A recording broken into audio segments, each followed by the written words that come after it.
Hi, I'm Annie Kamiya of Mango Season, and this is my Draw Your Life video. I grew up in Oregon State in the quaint, bucolic town of Hood River. I love bucolic. My parents are Cliff and Claire. If you're a child of the 70s and 80s, then you will instantly recognize that yes, their names sound just like the Huxtables. Still to this day, when I introduce them, I say, you know, like the Huxtables. And if this is not ringing a bell at all, you should just Google it. My dad was a logger back in the 70s, way before lumbersexual was a thing. And so my small family, me, my mom, my dad, and my older brother Brian, we all packed up and moved to rural Oregon to be closer to the big, beautiful trees of the Mount Hood National Forest. When I was 6, my parents gave me my first pet, my dog, Mabby. And give is actually incorrect. I was wandering the neighborhood and saw her being sold. I carried her home and did one of those nasty hiccup cries where I scream, but she has nowhere else to go. Thus, my long love affair with animals was cemented. But the reason I mention my dog here is because she was a critical part of kind of a game-changing moment in my life.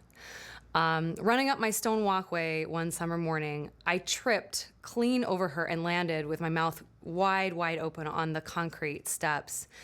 And all my newly budding adult teeth went everywhere. And one front tooth decided to go clean through my lip and up near my nose. Braces would come later, but for several painful years of elementary and middle school, a lot of kids called me Snaggletooth. So thank God for music. I would escape the childhood bullying over Snaggletooth mouth every day after school by flipping on my Disney records first thing as I shot through the door and singing my heart out. I would pretend to be Snow White, Cinderella, Queen Guinevere from Camelot. And yes, I know that Camelot is not a Disney movie, but I was and still am a huge Julie Andrews fan. Music was with me through the most rugged moments of prepubescence. I mentioned earlier that I had braces for 7 years, including headgear. Getting my heart broken for the first time and listening to Tiffany's Could Have Been on repeat. Finding out how truly uncoordinated and unathletic I was when I tried out for my middle school basketball team. And the coach made me, not part of the team, no, the coach made me the ball girl. But this is not all sad sack. Music was also there for me through some of the solid moments of my youth. My first kiss, late night slumber parties with the greatest group of girlfriends where we watched Girls Just Want to Have Fun. So many times we knew every line of the dialogue. And then singing Chicago's You're the Inspiration in front of my entire 8th grade graduating class. In high school and college, music and theater became my entire life. It's all I really cared about.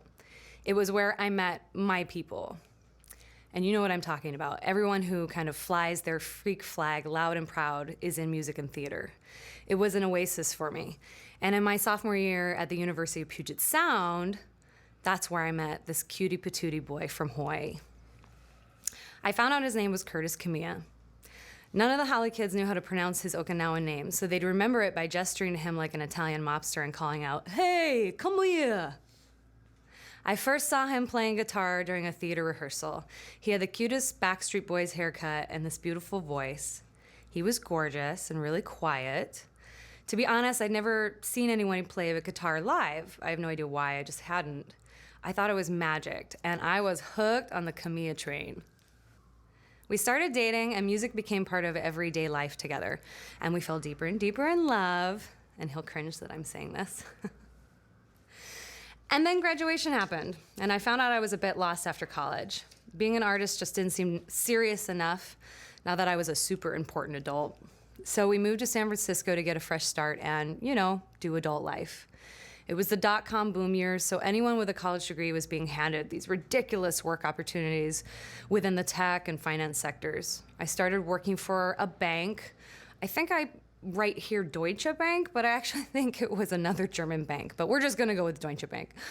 I started working for this bank in mutual fund investing, and I thought my life was set. I got my stockbroker's license and worked in finance for 5 years in San Fran and then back in Seattle before I realized that this career path was slowly killing me. Kurt was still playing music, but his day job was as a manager for Starbucks, and he hated his job too. It felt like we were living someone else's lives. So one day, tired and sad, we decided to brainstorm what we'd do if we had $1 million. And we quickly realized everything on our list we could do without having any of this cash. We just had to do them.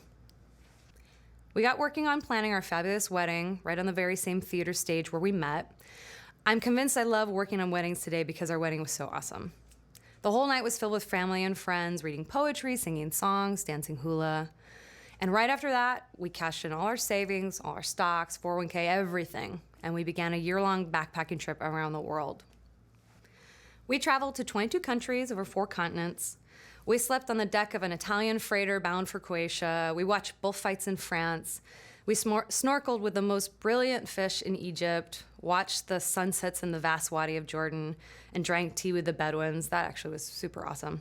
Bribed a border guard between China and Vietnam when Kurt contracted typhoid fever. Not so awesome. Sang Backstreet Boys all night long with this young group of Indian men on a train from Delhi to Goa. And I'll never forget all those moments. It was amazing. It was transformative. It was tough. When you have nothing to your name but the clothes on your back and a thick-ass Lonely Planet guidebook, you learn so much about yourself and what matters most. And I really feel like Kurt and I learned what marriage is really about because we were thrust together every day, sometimes in incredibly difficult situations. We had to be partners. We had to find solutions. It bonded us together like no other thing can. In 2006, we returned to Seattle, and I was accepted into a graduate degree program in social work at the University of Washington. Yay! While I went to school, Kurt began teaching students out of our apartment, and that little foray would become the current company we own today, Curtis Kamiya Music, LLC. By the end of my program, Curtis was ready to move back to Hawaii. Without a real plan, we once again sold everything, cashed out everything, and bought our one-way tickets back home to Honolulu. And still, from stockbroker to world traveler to social worker, music was always in the back of my mind. It was always calling to me. Even after I started working in education and putting my social worker skills into action, I felt strangely empty. When Kurt came to me and asked me to join his band, Mango Season, I wasn't sure I could do it. Was I too old? Was I out of practice? Would it be any good? But after our first public gig at Hank's in Chinatown, I was hooked. And now, I am part of an incredible band and a community of musicians, doing something I truly love and am good at.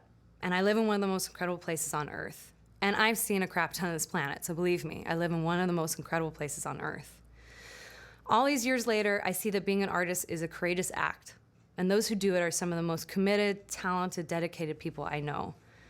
When someone asks me what I do for a real job, I don't shy away from saying I'm a musician. Instead, I say, my job is so cool. I get to make music videos, work with creative people every day, and I get paid to play dress up most nights of the week. What do you do?